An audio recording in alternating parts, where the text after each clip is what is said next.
Muy buenas noches a todos, le damos la bienvenida, ¿verdad?, a esta charla continua del servicio de urgencia del Centro Médico Autista. Hoy le vamos a recibir al doctor Guillermo Martínez. Él es jefe del servicio de urgencia, especialista en medicina familiar, que nos va a estar hablando un poco de la patología del vértigo. Adelante, doctor. Muchas gracias. Gracias por la invitación. Buenas noches a todos. Espero que la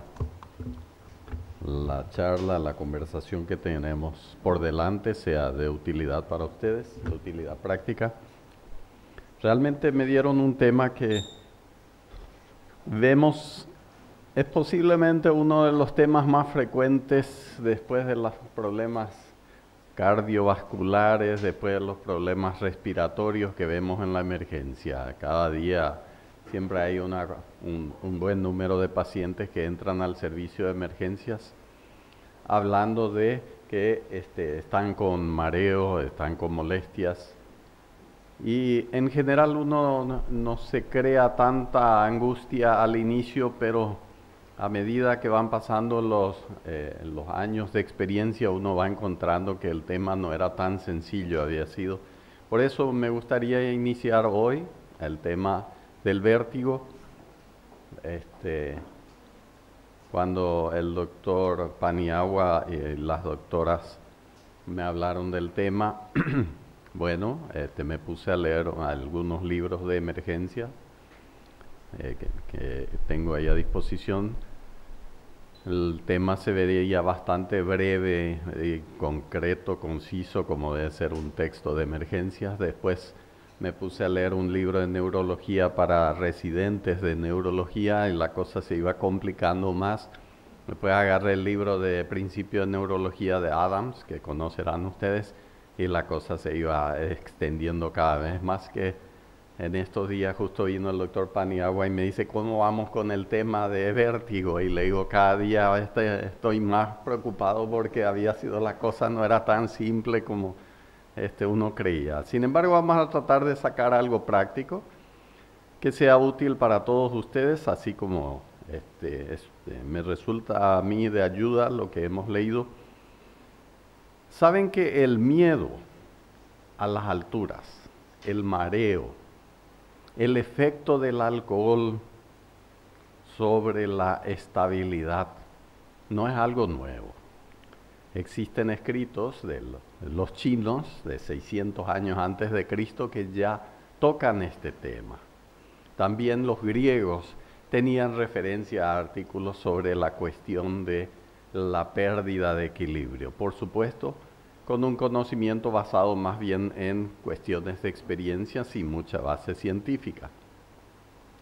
Pero tengan en cuenta que pasaron casi 2000 años y poco más de 2000 años hasta que en Alemania un señor, Romberg, que todos conocerán por el test de Romberg, que era un hombre que escribió un libro que se llamaba en castellano el libro de texto de las enfermedades nerviosas. Y él describía algunos datos sobre en qué enfermedades él veía esta pérdida de equilibrio. Y organizó o desarrolló algunas pruebas que hoy nosotros conocemos popularmente como las pruebas de Romberg, que hasta hoy día son útiles, son muy prácticas. Pero él no sabía nada del sistema del laberinto, no sabía nada del sistema de oído hasta que hacia fines del siglo XIX aparecen Purkinje, otros nombres conocidos, Joseph Breuer y otras personas que a veces escuchamos leyendo los libros de fibras de Purkinje, etc. Bueno, ellos comenzaron a encontrar que el oído tenía una importancia en el tema, aunque había ciertas sospechas ya previamente de ese elemento. Pero que el cerebelo tenía su importancia, era una novedad, que el cerebro también tiene a veces su influencia sobre el equilibrio. Y ahí se iba complicando la cuestión lentamente. A tal punto que en el libro de neurología dedicado a residentes menciona un hecho del doctor W. Matthews, un neurólogo británico muy famoso en el ambiente de la neurología británica de hace muchos años. Decía: no es raro que aún el más eficiente médico se sienta por un momento con un leve desánimo al escuchar decir a su paciente que consulta por mareos. El neurólogo decía eso. ¿Se imaginan qué sería nosotros que estamos en la emergencia y nos dice mareo? Pero pensando un poquito en el tema, ¿por qué él decía esto?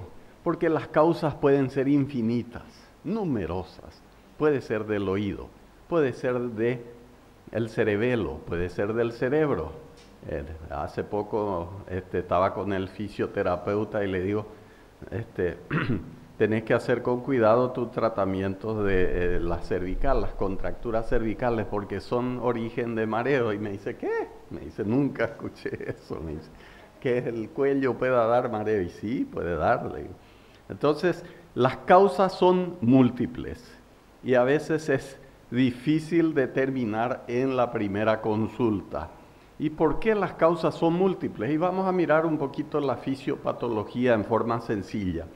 Una red compleja coordina e integra en el sistema nervioso central información sensorial que viene de la vista, información vestibular del área auditiva, información propioceptiva de los pies, las articulaciones, los músculos, que nos informan dónde están ubicados nuestro cuerpo con relación al ambiente, e información que viene del cuello, que es fundamental porque informa al cerebro dónde está la cabeza, en qué posición está la cabeza con respecto al ambiente.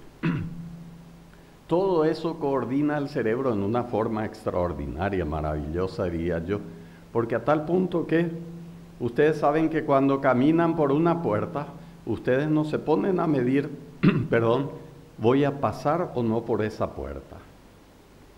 Su cerebro, con todos estos datos, ya sabe qué espacio ocupa su cuerpo en el ambiente. ¿Cuánto espacio va a necesitar para pasar por un lugar? ¿Es estrecho o no es estrecho? No necesitan pasar por el lugar para encontrarse que no podían participar de ese espacio. Todo eso hace que sea muy delicado y eso debe estar en permanente acción impecable entre todas estas estructuras. Ojo, la región cervical, el concepto espacial del laberinto del utrículo, porque el laberinto tiene sus conductos que permiten establecer el equilibrio en la posición vertical y a ver cuando movilizo la cabeza con la endolinfa de acuerdo hacia dónde mueve los vellos ahí del utrículo y entonces permite saber el equilibrio. Pero dentro del utrículo también hay unos otolitos, unas pequeñas estructuras de calcio que flotan en la endolinfa. Y esas estructuras de calcio están en movimiento en permanente en el cerebro, especialmente en la posición vertical. Y esos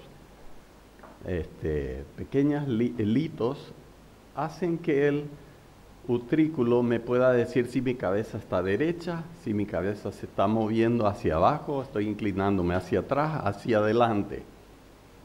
Y aquí les anticipo algo. A veces salen de su sitio esos otolitos y se meten en los canalículos en forma normal. Y cuando se meten en los canalículos comienzan a hacer un efecto bastante desagradable que conocemos como mareos. Entonces hay unas maniobras, ya les anticipo, por las cuales yo puedo devolver esos otolitos hacia el utrículo para que ceda en cierto tipo de mareos. Miremos un poquito más adelante.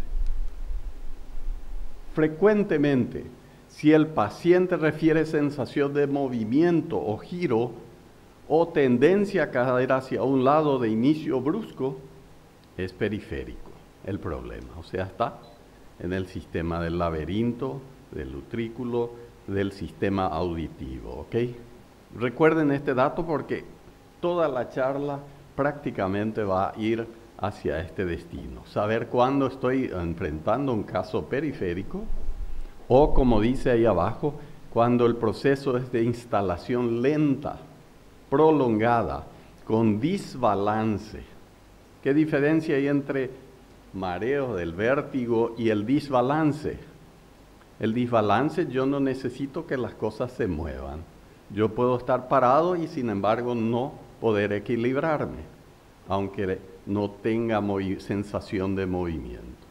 Entonces, cuando la cuestión es brusca, el paciente viene y esta mañana me desperté con mareos, todo gira alrededor mío, me acuesto y empeora, me siento y me gira todo alrededor. Eso probablemente sea periférico. Cuando el paciente dice, hace 15 días o más, no mejoro de esto, me paro y ya me quiero caer, cierro los ojos y me caigo, tengo aparte molestias en la vista, tengo dificultad para recoger las cosas con seguridad, eso es un proceso más lento, probablemente el inconveniente es central. Si eso recuerdan, hemos ganado la charla, ¿ok? Seguimos adelante un poquito entonces. ¿Cuáles son las causas? Y ahí vean ustedes, esto no es el listado completo, yo saqué algunos porque si no el slide iba a ser imposible de leer. Tenemos el vestibular benigno, que es lo que recién habíamos descrito, paroxístico, posicional. Tenemos traumático, pacientes que vienen a veces a la urgencia y dicen, me bajé del avión y vengo y al bajar el avión hubo un cambio brusco en mi oído, sentí algo y ahora no me siento bien. Traumático. Puede ser posterior a un accidente de tránsito. Puede ser por infección. ¿Cómo sabemos eso? Y el paciente dice, hace 15 días o 10 días tuve un cuadro gripal y ahora todo me gira. Eso probablemente es una neuritis postviral. Es parecido un poquito a el síndrome de Bell ahí con parálisis facial. Es una similitud en cuanto a eso. Vamos a ver el síndrome de Meniere. Este es un drama significativo. El síndrome de Meniere que también tiene episodios de mareos, pero estos vértigos son tan brutales que a veces el paciente se cae, el paciente no escucha, y vamos a ver después algunos otros detalles, y no tiene tampoco una solución tan sencilla como los anteriores. Los aminoglicósidos, gentamicina. Recuerdo éramos residentes y nos llamaba la jefa de enfermería y decía, doctor, hace 14 días que el paciente está con aminoglicósidos. Oh, socorro, decíamos nosotros, pronto suspender, no pierda la audición. Y bueno, realmente podemos cometer esos errores a veces. Gracias a Dios el paciente que recibió eso no refirió ninguna molestia, así es que son esas gratitudes de uno cuando es residente y ocurren estos eventos. Puede ser una insuficiencia vertebrovascular. Algún paciente o alguna persona que está mirando al cielo las estrellas por largo tiempo o mirando algún avión o cosas así y de pronto ¡puf!, se cae. Todo le gira alrededor. ¿Qué pasó? Sus vertebrovasculares están bastante bloqueadas, o sea por esclerosis o sea por las articulaciones cervicales que están comprimiendo y entonces hay un déficit momentáneo de la llegada de sangre al cerebro. También pueden ser neoplasias en el puente, en el cerebro, en el cerebelo, hepatológicos, neurosífilis, falla renal, metabólicos, ansiedad, depresión. El paciente que está pasando por un momento crítico y siente un desbalance, siente que todo le gira, está preocupado, está desesperado, está con palpitaciones, está sudoroso, frío. Ustedes habrán visto, así como yo, cantidad de estos pacientes. Así es que vean cómo esta cuestión del vértigo, que parece tan simple, de pronto aparece que tiene una lista interminable, y ahí nos falta esclerosis múltiple, nos faltan patologías de tuberculosis, etcétera, una serie de otras infecciones que pueden provocar el problema. Miremos el vértigo periférico benigno. Ese es lo más común, y así es que lo que más frecuentemente vamos a estar viendo, y nos ayuda muchísimo algunos detalles a tener en cuenta. ¿Cómo diagnosticamos que nuestro paciente tiene un vértigo periférico benigno? Primero, es el diagnóstico más frecuente, o sea que casi seguro que nuestro paciente viene por un vértigo benigno. El paciente se presenta con mareos, con sensación de movimiento, frecuentemente con náuseas y ocasional vómito, pero no va a tener focalización, no va a tener debilidad de brazo, de pierna, etc. Se puede inducir este mareo. ¿Y cómo se puede inducir? Le movemos bruscamente la cabeza y el paciente siente el desequilibrio. O le cambiamos de posición bruscamente y también desencadenamos. Una cosa curiosa, yo puedo desencadenar repetidas veces ese mareo, pero llega un momento que el sistema se agota. Y entonces el paciente le sigo moviendo y va a decir, ya no me da el mareo. Le dejo reposar un rato y después va a volver otra vez el problema. ¿Por qué? Porque la conducción neuronal se agota por un rato. Es típico el paciente que se acuesta y siente que todo le gira. ¿Cuáles son las causas? Hoy, antes de entrar en eso, venía una anciana, 82 años creo que estaba hoy, y me dice el residente, me dice, doctor, viene por mareo. 82 años. Y cuando le comenzó y se despertó esta mañana y no puede levantarse, gira, la acosté y ¿estás bien ahí? Y sí, estoy bien. La senté bruscamente y me dice, todo gira, socorro. La acosté otra vez un ratito, le dejas reposar y la cuestión cede. En las personas de edad, lo más frecuente que sea la causa, ustedes recuerdan los otolitos que se han movido de su lugar o se han formado dentro de los canalículos otolitos anormales. Y a esos otolitos tenemos que devolverle a su sitio. Y hay maniobras para eso. No siempre resultan, pero a veces ayudan. Entonces vamos a ver eso en las personas de edad. Como yo estoy por encima de 50, no le voy a dar el dato de cuánto exactamente, pero está en nuestro grupo, comienza. Si es una persona joven, es más probable que el cuadro no sea por otolitos anormales. Es más probable que sea una neuritis postviral. ¿Cuál es la diferencia? No hay mucha diferencia, pero el viral a veces le dura más días. No es tan breve como el de otolitos, porque los otolitos a veces vuelven a su sitio y desapareció el mareo en las personas mayores. Pero el vértigo por neuritis generalmente dura más tiempo y dura unos días a veces. Muy raras veces un vértigo periférico dura semanas. Cuando dura semanas, algunos textos dicen si pasa 5 días ya sospechar de otra cosa. Pero no es tan sencillo a veces como queremos pensar. En los cuadros de origen viral, algunos han utilizado, como en el cuadro de parálisis facial, aciclovir, corticoides, etc. Pero ningún neurólogo coincide en que sea eficaz. Ok.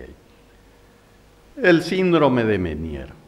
Este sí que es un problema serio. Yo recuerdo, teníamos una paciente de, creo que tenía 50 años cuando eso, hace varios años, y ella venía por episodios agudos, ataques agudos insoportables de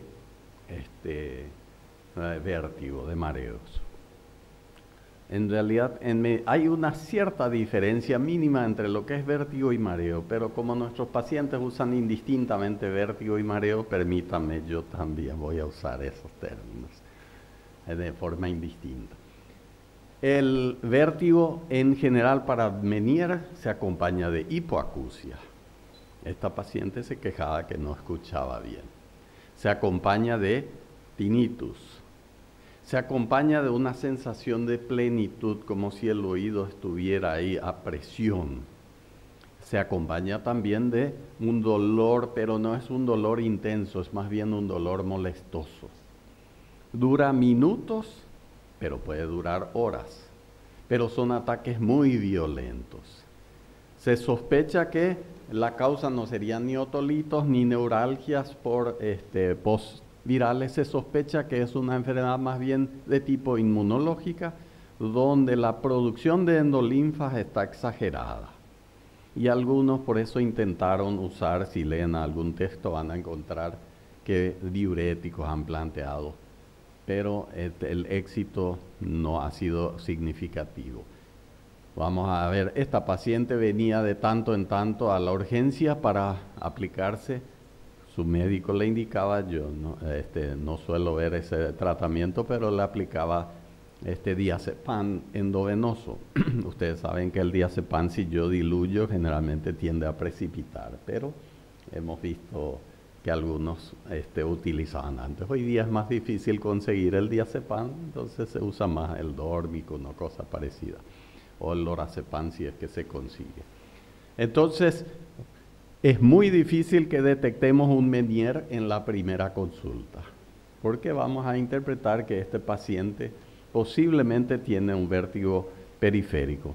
Pero si ese paciente va volviendo y cada vez se queja de más hipoacusia, mucho ojo, posiblemente es un inicio de un Menier. Y generalmente es un paciente de por encima de 40 aproximadamente. Puede haber en jóvenes también. Pero tengan en cuenta ese detalle. Estos pacientes vienen con episodios repetidos de mareos, mareos intensos, y cada vez va perdiendo más la audición. A tal punto que cuando llega a una sordera total, muchas veces el Menier se cura. Digamos que se cura, para usar un término. Termina el proceso. Algunos hacen una cirugía de drenaje de endolinfa, pero no está demostrado tampoco su efectividad. Veamos otro tema. Me decía un médico, yo miro hacia el cielo un largo rato y después todo me gira. Y eso ocurre, ¿por qué? Porque a nivel vertebral hay una compresión por artrosis o por cualquier otro motivo. Estos pacientes se presentan con mareos, pero casi nunca es el único síntoma, porque el déficit es a nivel del tronco cerebelo. Entonces el paciente puede tener diplopía, puede tener disartria, el paciente tiene otros síntomas. Y muchas veces, o casi siempre, estos procesos pueden durar horas, pero nunca más de 24 horas. Son como isquemias transitorias. Ahora, si dura más que ese tiempo, mucho ojo. Todos conocemos al paciente que viene a nosotros y nos dice, desde que tomo este antihipertensivo me paro un rato y siento que mi cabeza se va alivianando y de pronto tengo tendencia a perder el equilibrio. Ese no es un vértigo específicamente, pero es producto de la hipotensión ortostática que presentan algunos pacientes, entonces debemos modificar su medicación. Eso es lo fundamental. El detalle de diferencia con el vértigo benigno es lo que dice ahí, que no hay sensación de movimiento, es más bien una sensación de desequilibrio en estos casos. Entonces no es específicamente un vértigo. Y hay un grupo de pacientes que vienen porque el vértigo es central. Recuerdo un señor mayor que me dicen, el señor tiene mareo, le gira todo. Cuando cambia de posición, no, todo el tiempo. Y hace más de una semana que está con eso. Y ahora presenta debilidades neurológicas, no puede agarrar bien las cosas porque tiene una discapacidad para los movimientos finos del cerebelo. Entonces vino, le hicimos una tomografía y tenía una hemorragia en el cerebelo. Le llamé al neurocirujano, que en ese tiempo era el doctor Díez Pérez, que falleció ya hace un tiempo por el COVID, ustedes habrán escuchado. Él vino y me dijo, estos pacientes son difíciles. Me dice, vamos a intentar una cirugía, porque una cirugía de fosa posterior es tremendamente difícil. Fue a la cirugía, sobrevivió el paciente, él todo le giraba, no podía hacer movimientos finos, no podía caminar, tenía disartria, tenía su ataxia, tenía todas esas dificultades de los pacientes neurológicos, pero sobrevivió. Después de un par de años hablé con el familiar y le digo, ¿cómo anda tu papá? Porque era su papá, y me dice, anda manejando el vehículo. Entonces, conversando un poco con el doctor Paniagua, le digo al neurólogo, le digo, mi paciente superó su cuadro. Y sí, me dice, el extraordinario es el cerebro, cómo compensa todas esas debilidades. Siempre que no afecte una zona ventral del cerebelo y del puente, donde la cosa es mucho más complicada. Pero generalmente si sobreviven, estos pacientes van compensando con el tiempo esas debilidades que dejan estas lesiones significativas. Entonces, el vértigo central es el resultado de un trastorno que afecta al cerebelo o el tallo encefálico. Esto es generalmente lento y gradual, como dice, a diferencia del vértigo benigno periférico, ¿ok? Menos intenso porque no tiene tanto mareo, lo que tiene es más desequilibrio. Y ahí pueden hacer la famosa prueba de Romberg. ¿El Romberg en qué consiste? Le pongo al paciente con los pies juntos, le hago mirar parado firme y después le hago cerrar el ojo. Si es un vértigo periférico, el paciente se queda parado un ratito en posición adecuada y después de 1 a 5 segundos comienza a inclinarse hacia un lado y tiene tendencia a caer. Cuando el vértigo es central, hago la misma cosa, le cierro el ojo y el paciente inmediatamente se cae hacia algún lado. No tiene ese lapso de un intervalo breve antes que se manifiesten los síntomas, y casi siempre va hacia adelante en lugar de ir hacia un lado o hacia atrás, por supuesto. Entonces tengan cuidado, no se les caiga al paciente haciendo la prueba de Romberg y después consulta por traumatismo de cráneo. Como les digo siempre a los familiares cuando estoy atendiendo a alguien delicado, ¿te sentís bien o no? Porque 2 pacientes ya no vamos a poder atender juntos. A veces algunos se nos desmayan ahí en pleno procedimiento, y a ustedes les habrá ocurrido eso más de una vez. Entonces, tengamos en cuenta, el paciente tiene un desbalance, el proceso es lento, lleva unos días, a no ser que sea un sangrado intenso, significativo como el del paciente que les referí. En ese caso, es una urgencia neuroquirúrgica muy significativa. Me avisan si voy demasiado rápido. Entonces, vamos a tener en cuenta siempre estos pacientes, cuando sospechamos algo central, sale de nuestra especialidad. Nosotros que hacemos medicina familiar y que hacemos también emergencia, entonces sale un poquito de nuestro ámbito y se va más al ámbito del neurólogo. ¿Qué estudio laboratorial le podemos hacer a alguien con vértigo? Y no hay ninguno, lastimosamente, que me ayude demasiado, ni un hemograma, ni su glicemia, aunque todo le pedimos siempre a los pacientes, pero buscando alguna otra cosa, o una diabetes, una cosa parecida. Pero en el momento que se presenta, no hay un análisis de sangre que me diga, este es un vértigo periférico y este es un vértigo central, o es por déficit vértebro-basilar. Imagen. La tomografía hoy día es un elemento muy útil. Y no voy a repetir el famoso chiste de a cuántos neurólogos equivale la tomografía, porque no es digno, hay que respetar. Pero es cierto, el neurólogo siempre nos pide una tomografía cuando el proceso es largo, porque la cuestión siempre es que no se nos escape algo significativo.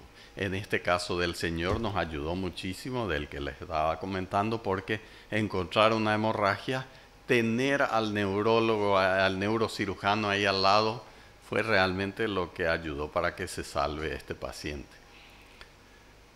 La resonancia es mucho mejor que la tomografía para el tronco cerebeloso, y eso si está acá un neurólogo, por supuesto él va a decir con mucho más autoridad que yo sobre las ventajas de una resonancia para mirar el tronco y el cerebelo.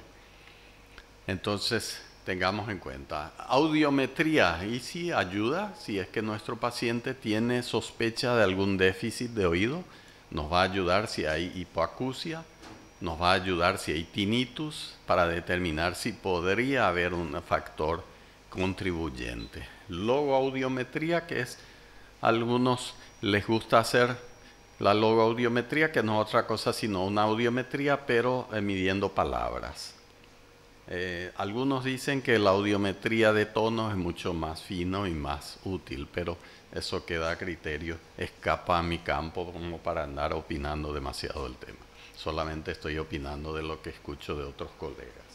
Las pruebas de Romberg, que ya dijimos, evaluar el nistagmus para ver si hay presente. Generalmente la porción rápida en unas patologías se va hacia el área del oído lesionado y en otras patologías hace lo inverso. Entonces hay que estar evaluando, pero su presencia ya es generalmente muy útil para evaluar, porque en el vértigo periférico casi siempre el nistagmus es horizontal. En el vértigo central casi siempre es vertical o rotatorio.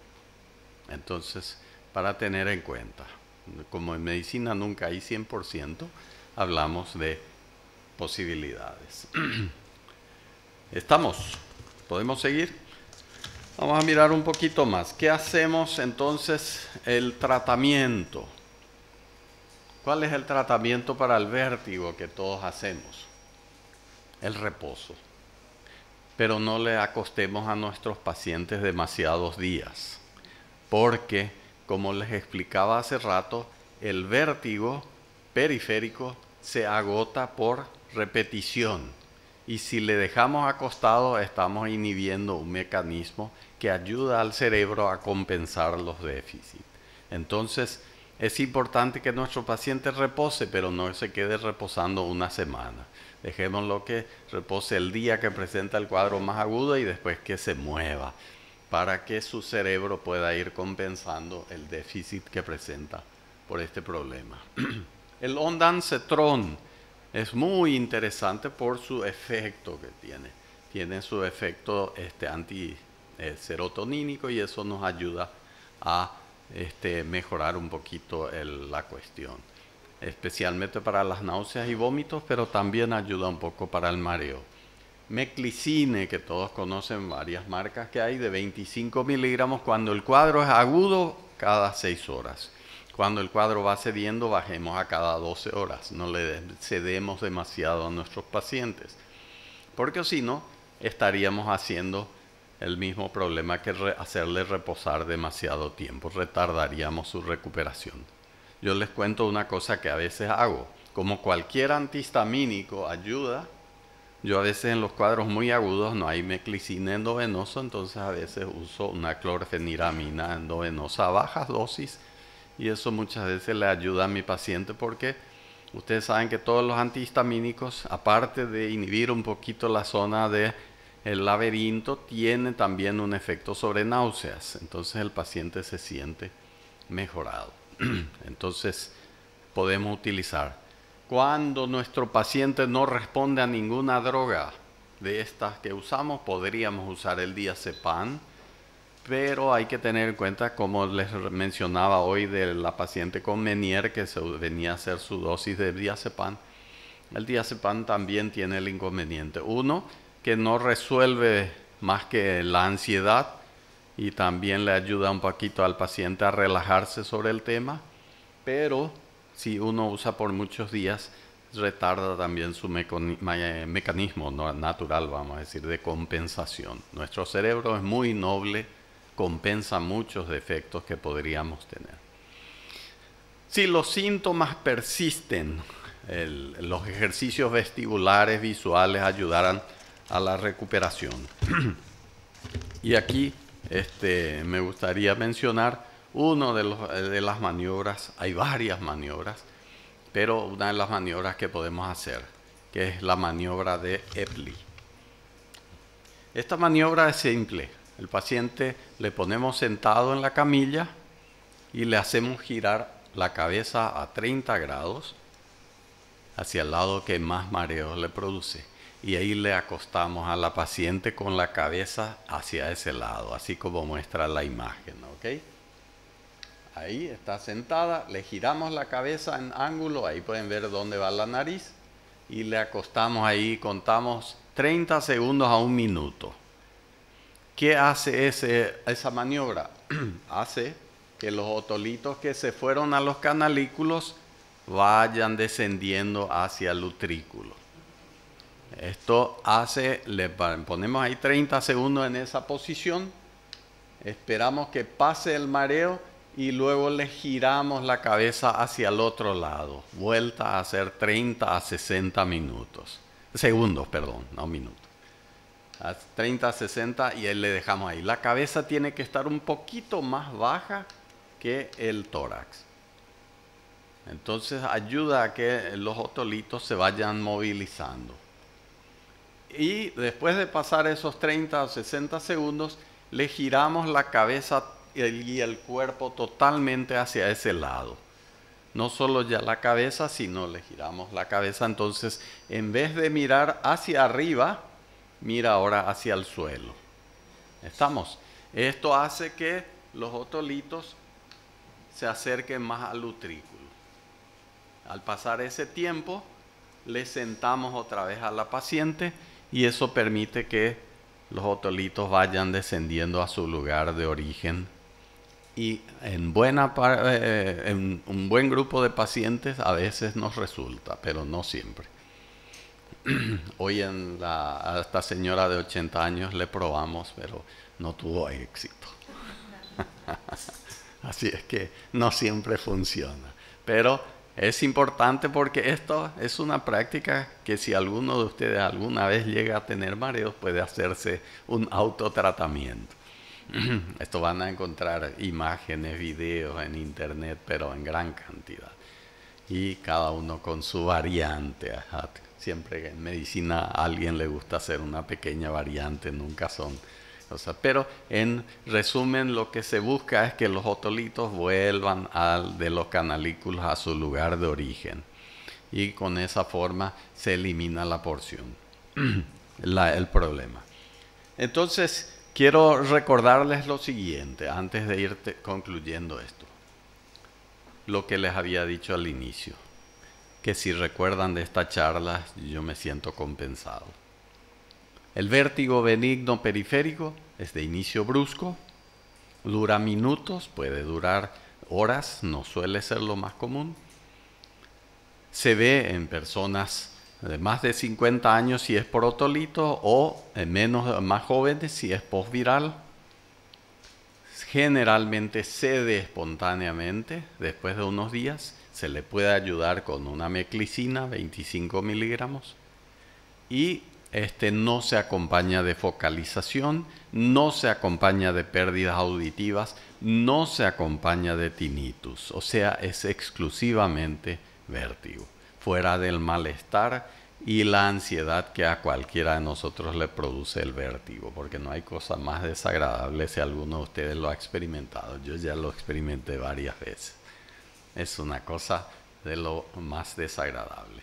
Pero, a diferencia, si mi paciente tiene síntomas de desequilibrio, el proceso es lento, el proceso se acompaña de disartria, se acompaña de ataxia, y si mi paciente le hago cerrar los ojos y bruscamente ya pierde al instante el equilibrio, ese paciente es probablemente de origen central. Y entonces voy a tener que movilizar toda la batería de estudios, las imágenes fundamentales, y vamos a tener que pedir socorro al neurólogo. Ahí entramos en un campo, generalmente yo soy partidario de el neurólogo, pero el otorrino también hace muy buen trabajo en ese sentido, especialmente si el problema es de tipo Meniere. Entonces estamos ahí en un campo, por supuesto hay otoneurólogos que ustedes sabrán igual que yo, que tienen muy buena preparación y muy buen trabajo en este sentido. Así es que quiero agradecerles por la atención puesta. Si hay alguna pregunta, siéntanse por favor libres, que con mucho gusto si puedo responder, voy a responder. Si no sé, les voy a decir no sé. ¿Ok? Gracias.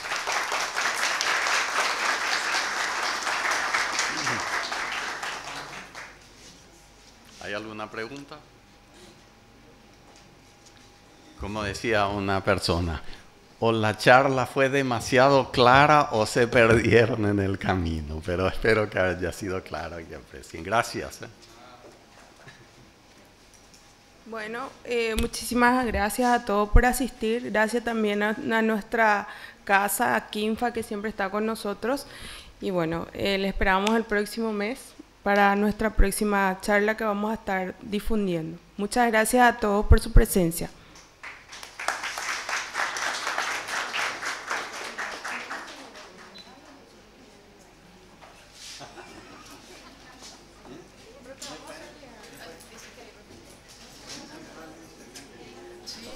Pueden pasar al refri.